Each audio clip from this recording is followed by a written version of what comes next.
Hello everyone, কেমন আছো তোমরা সবাই? আরেকটা নতুন ব্লগে তোমাদের সকলকে স্বাগত জানাই। আজকে বুধবার আর এখন কিন্তু সকাল 11টা মতো বাজে। সকাল সকাল ঘুম থেকে উঠে জিমে গেছিলাম। জিম থেকে বাড়ি এসে তারপর টিউশন পড়ালাম। টিউশন পড়িয়ে স্নান করলাম। এখন বসেছি পুজো দিতে। এখন যেহেতু বৈশাখ মাসে নতুন ফল বেরোয় আম। সে আম নাকি ঠাকুরকে না দিয়ে খেতে হয় না। তাই মা অনেকদিন ধরেই বলছিল ঠাকুরটাকে আম দুধ দে, তারপরে বাড়িতে আম ফলটা আনা যাবে। মা অনেকদিন ধরেই বলছিল ঠাকুরকে নাকি আম দুধ না দিলে বাড়িতে আম খাওয়া যায় না। তাই আজকে কিন্তু সকাল সকাল পুজো দিতে বসে গেছি। মাই সকাল সকাল পুজোটা প্রতিদিন দেয়। আজকে মার একটু কাজ আছে, তাই আমাকে বললো পুজোটা দিয়ে দিতে। ছোটোবেলায় আমি প্রচুর পূজা দিতাম জানেন। প্রতিদিন বাড়িতে পূজাটা আমি দিতাম, নাহলে আমার বদ্দি দিত। আর ছোদ্দির বিয়ের আগে তো ওই প্রতিদিন দিত। আর এখন যেহেতু ওর বিয়ে হওয়ার পর থেকে মাই পূজাটা দেয়। আমি এই মাঝে সাঝে যখন সময় পাই তখন দেই। গোপালকে স্নান করানো হয়েও গেল।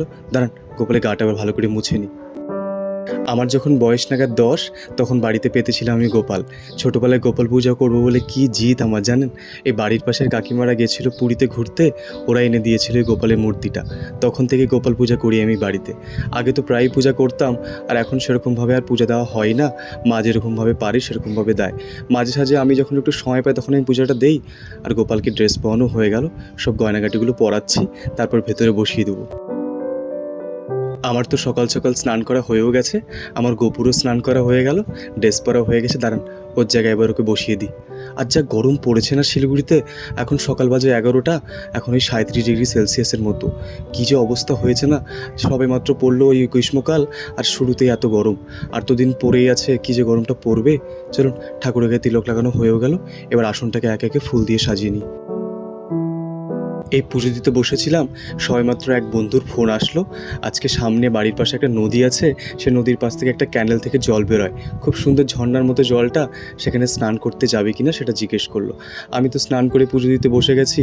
তাই ভাবছি এত গরম পড়েছে, আর আজকে ফ্রিও আছি সারাদিন, আর বিকেলে আর টিউশন পড়ানো নেই। তাই ভাবছি এই সুযোগটা মিস করবো না। যদি দেখি ও আসে, তাহলে ওর সাথে যাবো আজকে সেই জায়গাটায় স্নান করতে। কি ভালো আর কি ঠান্ডা জলটা জানেন। ওই যে গজলডোবা তিস্তা ক্যানেল, সে তিস্তা ক্যানেল থেকে ক্যানেলগুলো যে বেরিয়ে এসছে, সে ক্যানেলেরই জল। সব কিছু ঠাকুরের রেডি করা হয়েও গেল। এবার ঠাকুরের জন্য কয়েকটা ফল কেটেছিলাম, একে একে দিয়েও দিচ্ছি। আর মাঝখানে দিতে দাঁড়ান এই দুধটা আর আমটা। আজকে পুজো দেওয়ার আমার মেন উদ্দেশ্য হলো এই ঠাকুরকে আম দুধ দেওয়াই। ঠাকুর দেওয়া প্রায় শেষ। এখন কিন্তু ওই ঘড়ির কাঁটায় 11:30 মতো বাজে। আর এত যে খিদা পেয়েছে না। সকালে ঘুম থেকে উঠে ফ্রেশ হয়ে গেছিলাম জিমে, তারপর টিউশন পড়ালাম, আর কিচ্ছু খাইনি। আজকে যেহেতু পূজা দিব প্ল্যান করেছিলাম, তাই উপাস আছি। আমার আবার উপাস থাকা তো একদমই দায়, মানে কিছু না খেয়ে না থাকতেই পারি না। বেশিরভাগ করে সকালটা যদি কিছু না খাওয়া হয়, তারপর সারা দিনটা যে কী মাথা গরম থাকে। আজকে ঠাকুর পূজা দিব বলেই উপাসটা আছি। চলুন, এদিকে এবার পুজো দেওয়া প্রায় হয়েও গেল। এদিকে শঙ্খটা আছে, একটু বাজিয়ে দিই। আমাদের বাড়িতে যখন পূজা করা হতো, তখন কিন্তু আমাকে দিয়েই শঙ্খটা বাজাতো জানেন। সব থেকে আমাদের বাড়ির মধ্যে আমি নাকি ভালো শঙ্খ বাজাতে পারি।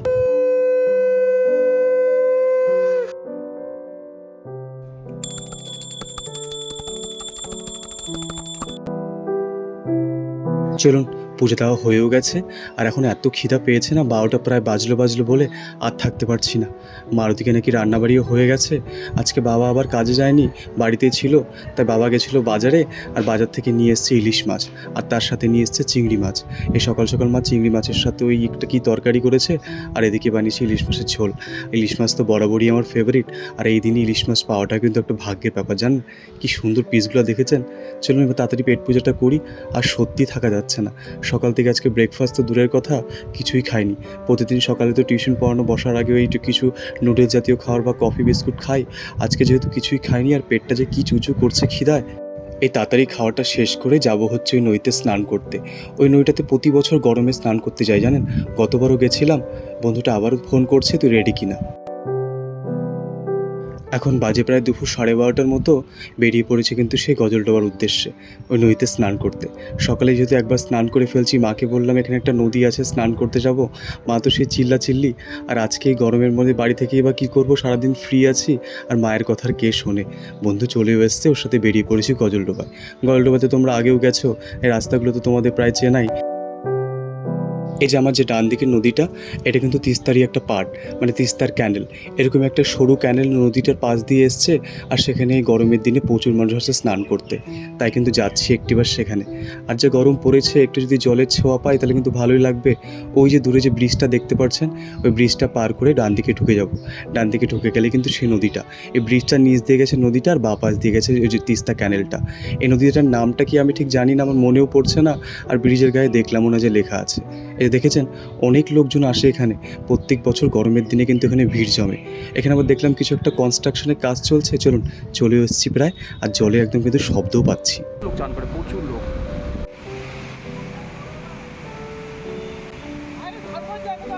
আমরা এখানে আমরা স্নান করতে আসছি। যে আগেই বললাম, এখানে প্রচুর মানুষ আসে স্নান করতে।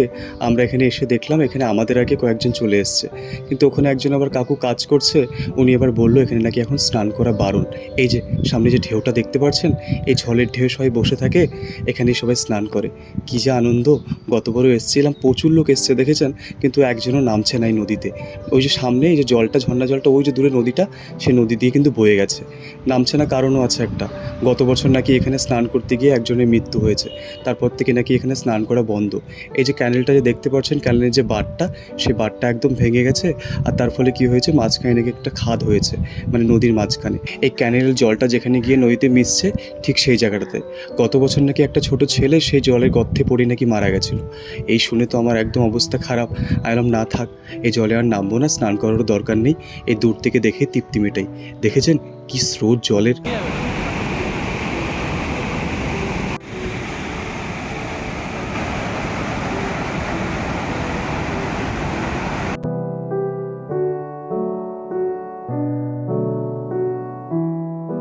ওই যে দূরে দেখতে পাচ্ছেন, ওই পাশ থেকে জল পড়ছে। আর এই যে এদিকে যে ক্যানেলটা, আর এই পাশে এই যে আমার বাঁ দিকটাতে, এখানেও দেখেছেন চটটা ভেঙে কি অবস্থা। বাঁধটা পুরো ভেঙে যাওয়াতে কিন্তু এরকম মাঝখানে খাদের সৃষ্টি হয়েছে। আর এটাই মেরামতের কাজ চলছে এখন, তাই নাকি এখানে স্নান করতে দেওয়া বন্ধ। আমি তো আর এখানে কোনোদিনও আসবো না।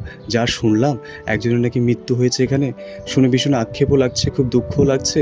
কিন্তু আর এখানে স্নান আমি আর করবো না। যদি দেখতাম অন্য কেউ লোকজন স্নান করছে, এই খবরটা পাওয়ার পর আর কে নামে নদীতে বলুন তো? কি স্রোত জলের দেখেছেন!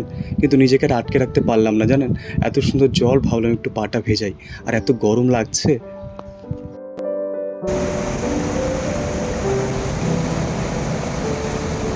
জলটা যে কি ঠান্ডা জানেন, সেটা বলে বোঝানো যাবে না।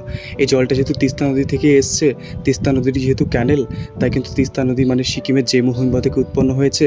আর যেহেতু মাউন্টেন থেকে এসছে ডিরেক্টলি নদীটা, গজলডোবার ওই বাঁ দিকটাতেই তো পাহাড় শুরু হয়ে যায়, সেখান দিয়ে বয়ে চলছে এই সমতলে। তাই কিন্তু জলটা প্রচণ্ড পরিমাণে ঠান্ডা, জানেন, একদম যেমন বরফ থেকে নেমে এসেছে। আর এত গরমের মধ্যে একটু ঠান্ডা জলে দাঁড়িয়ে কী যে তৃপ্তি পাচ্ছি সত্যি। আর জলটা যে বয়ে যাচ্ছে, তার সাথে একটা ঠান্ডা ঠান্ডা বাতাস বইছে। চলুন, আর বেশি সময় এখানে থাকবো না, একদম উপরের দিকে উঠে যাই। যেই শুনলাম এখানে একজনে মারা গেছে, সেটা শুনে কিন্তু আর বেশিটা সময় এখানে থাকতেও ইচ্ছে করছে না। সবাই যেহেতু শুনলো এখানে স্নান করতে দিচ্ছে না, তাই সবাই কিন্তু একে একে চলে গেল। আর আমরা এখানে একা একা দাঁড়িয়ে আছি। আর একটু পরে আমরা এখানে বেরিয়ে যাব। এখানে আসার পর না খুব সুন্দর একটা গন্ধ পাচ্ছি, জানেন। আর অনেকটা সময় পরে চোখে পড়লো উপরে একটা বড় গাছ, সে গাছ থেকে প্রচুর ফুল মাটিতে পড়ে আছে। এই যে দেখুন, সাদা সাদা আর হলুদ হলুদ ফুলগুলো, আর কি মিষ্টি গন্ধ বেরোচ্ছে। আমি অনেকক্ষণ ধরে বুঝতে পারছিলাম না যে এত সুন্দর গন্ধটা কোথা থেকে আসছে। তারপর এরকম করে এদিকে ওদিকে দেখার পর দেখলাম এই ফুলটা। এই যে ফুলটা দেখেছেন, একদম চা পাতা ফুলের মতো। আর কি অপূর্ব সুন্দর গন্ধ ফুলটার। আর গোটা জঙ্গলটা জুড়ে এই ফুলগুলো পড়ে আছে। ফুলগুলো দেখতেও বেশ ভালো লাগছে। আমি আবার দূর থেকে ভাবছি এগুলো হয়তো কদম ফুল। এই সাদা সাদা একটু হলুদ হলুদ কালার, কদম ফুলের কালারটা তো এরকমও হয়। সামনে এসে দেখলাম এটা আবার অন্যরকম একটা ফুল। আমরা যখন এখানে আসলাম তখন দেখলাম অনেক ছেলেপেলে এসেছিলো স্নান করতে। যেই শুনলো এখানে স্নান করতে দিচ্ছে না, সব চলে গেল বাড়ি। এ দেখুন, পুরো জঙ্গলটা একদম সুমসাম, লোকজন খুব একটা নেই। আর এই পাশটাতে এত ঠান্ডা, আর জঙ্গলটা থেকে বেরোলে গরম লাগছে। চলুন, এই পাশটাতে যে বাঁধটা যে তৈরি হচ্ছে, সেখানে কাজকর্ম শুরু। ওই যে দূরে দেখছেন কতগুলো বালি পাথর দেখতে পাচ্ছি, সেই জায়গাটাতে একবার সামনে গিয়ে দেখে আসি।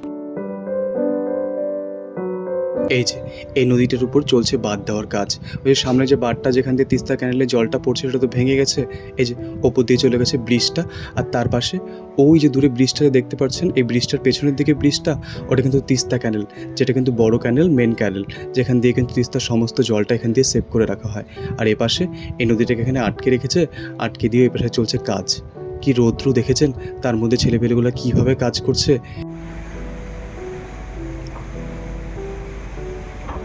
এদেরকে আবার কৌতূহলবশত জিজ্ঞেস করেই ফেললাম যে এরা কোথা থেকে এসছে। এরা বললো এরা নাকি মালদা থেকে এসে এখানে কাজ করছে। এক মুঠো কাজের আশায় কত দূর থেকে কত দূরে এসে এই পাহাটা পড়া রৌদ্রের মধ্যে কাজ করছে। দেখেছেন মানুষের জীবনটা কতটাই সংগ্রামের।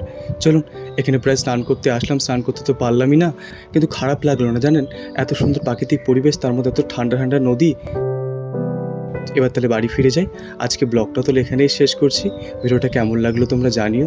আমার চ্যানেলে নতুন হলে কিন্তু চ্যানেলটাকে সাবস্ক্রাইব করে পাশে থাকা বেল আইকনটিকে প্রেস করে দিও। আর তোমরা যারা ফেসবুক থেকে আমার ভিডিওটা দেখছো, তোমরা কিন্তু আমার পেজটিকে একটা ফলো করে লাইক করে দিও। তোমরা খুব ভালো থেকো, সুস্থ থেকো, সাবধানে থেকো। আর দেখা হচ্ছে কিন্তু খুব শীঘ্র একটা নতুন ব্লগের সাথে। Till then bye bye, take care.